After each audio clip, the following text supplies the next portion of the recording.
Well, the Bruins are back in action tonight at TD Garden. It is their first game since the team announced that Joe Sacco would replace Jim Montgomery as head coach. And for those who follow hockey here in the Boston area, well, Sacco is a very familiar face. NBC 10's Eli Rosenberg, he's live in Medford tonight where Sacco grew up. Eli.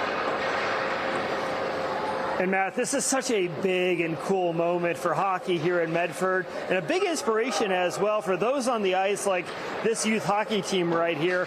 This afternoon we talked with a longtime friend, former teammate, and he says Joe Sacco really just has a long history of making things happen, and the hope here, that carries over to the Bruins starting tonight.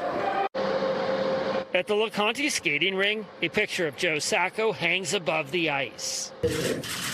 The new interim head coach of the Boston Bruins clearly making a mark in Medford. It's almost like a born leader. You could tell then that he was going to, be a coach someday, like he had those leadership qualities. Sacco, a Medford native, named interim head coach of the Bruins this week with the firing of Jim Montgomery. Sacco's love of hockey runs deep. That's him back in 1981 after winning the Pee Wee Hockey Championship.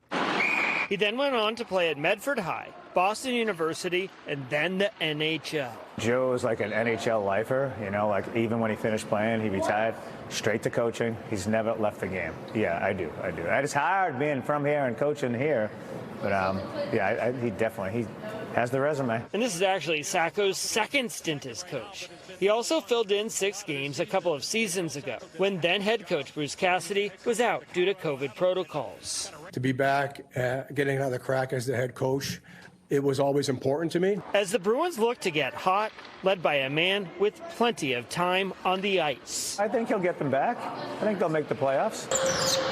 As those who remember Sacco back when he was affectionately called JoJo, wish him luck tonight. He'd call you out if you weren't on time or if you weren't ready, he would let you know.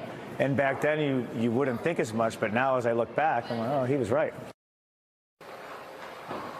So an inspiration on the ice and now an inspiration on the bench for this Bruins team. Talking with a lot of people around Medford today. They'll definitely be watching the game, they say. The Bruins drop the puck at 7 p.m. Live in Medford, Eli Rosenberg, NBC 10 Boston.